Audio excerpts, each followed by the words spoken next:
Hello guys, ഞാൻ ഈ നട്ടപ്പൊലച്ച 9 മണിക്ക് ഇങ്ങനെ കുത്തിപ്പിടിച്ച് എണീപ്പിച്ച് കുളിപ്പിച്ച് അണീച്ചൊരുക്കി നിർത്തിയിരിക്കുകയാണ് സ്കൂളിലേക്ക് പോയാൽ നമ്മുടെ വാമിക്കുട്ടിയെ. വണ്ടി വരുന്നുണ്ടോ അറിയാൻ വേണ്ടി അവൾ ജനൽ വഴി താഴേക്ക് എത്തി നോക്കുകയാണ്. അപ്പോൾ വണ്ടി വരാൻ ഇനിയും ഒരു 5-10 മിനിറ്റ് ഉണ്ട് മോളെ എന്ന് പറഞ്ഞപ്പോൾ അവൾ എന്തോ പരതുകയാണ്. നമ്മൾ വിചാരിക്കില്ലേ അവൾക്ക് സ്കൂൾ കൊണ്ടുപോകാനുള്ള എന്തോ ഒന്നാണ് അവളിങ്ങനെ പരതി കണ്ടുപിടിക്കുന്നത്. പക്ഷേ അതല്ല, അവളുടെ ഇഷ്ട വിനോദമാണ് ഇങ്ങനെ മാക്സിമം പരതി വാരി വലിച്ചിടുക എന്നത്. അവൾക്കറിയാം വൈകുന്നേരം ആകുമ്പോഴത്തേക്ക് അമ്മ ഇതെല്ലാം വൃത്തിയാക്കി വെക്കുന്നത്. നമ്മളിപ്പോൾ ഉള്ളത് പാലക്കാട് പട്ടാമ്പിയിലാണ്. അവളുടെ അച്ഛൻ ഇവിടെയാണ് ജോലി. അപ്പോൾ ഞങ്ങളും അച്ഛൻ്റെ കൂടെ ഇങ്ങ് പോന്നു. അവളെ ഇവിടെ പട്ടാമ്പി GUP സ്കൂളിലാണ് ചേർത്തിരിക്കുന്നത്.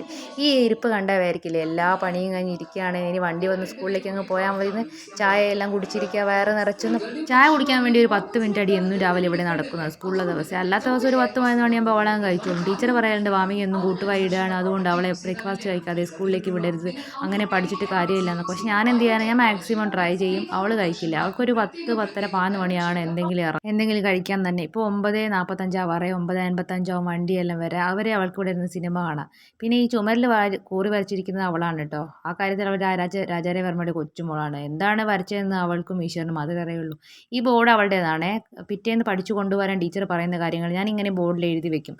അപ്പോൾ അവൾ ഇതോട് ഓടിച്ചാടി നടക്കുന്ന സമയത്ത് മനസ്സിൽ പതിയും എന്നാണ് എൻ്റെ ഒരു ഇത്. സ്കൂളിലേക്ക് ഇറങ്ങുന്ന സമയത്ത് മോളെ ബോർഡിലേക്ക് ഒന്ന് നോക്കുമെന്ന് ഞാൻ പറയുകയും ചെയ്യും. ഞങ്ങളപ്പോൾ താഴെ ഇറങ്ങി നിൽക്കുകയാണ്. ഇതാ ഒരു പട്ടിച്ചട്ട ഞങ്ങളെ മൈൻഡാക്കാണ്ട് ഞങ്ങളെ മുന്നിൽ കൂടെ അങ്ങ് കടന്നുപോയി. ടൗണിൽ നിന്ന് കുറച്ച് ഉള്ളോട്ടായതുകൊണ്ട് ഇവിടെ വിജനമാണ് കേട്ടോ. ശാന്തതയാണ്, ശാന്തത മാത്രമാണ് ഇവിടെ കളിക്കുന്നത്. ഒരു ബഹളമോ ഒച്ചയോ ഒന്നും ഉണ്ടാവില്ല. ഇവിടെ ആൾക്കാരുണ്ട് എന്ന് തന്നെ നമുക്ക് മനസ്സിലാവില്ല. ചില സമയത്ത് നമ്മൾ പകൽ കിടന്ന് ഉറങ്ങിപ്പോയാൽ ഇത് എവിടെയാണെന്ന് വിചാരിച്ച് നമ്മൾ ചാടി എണീക്കും. ഒരു അനക്കവും ഉണ്ടാവില്ല. ഇടയ്ക്ക് ഒരു ഒരു കരച്ചിൽ കേൾക്കാം കേട്ടോ. അത് മയിലിൻ്റെ കരച്ചിലാണ്. അയ്യോ അയ്യോ എന്ന മാതിരിയാണ് ഈ മയിൽ കരയുന്നത്. നമുക്ക് പേടിയാവും.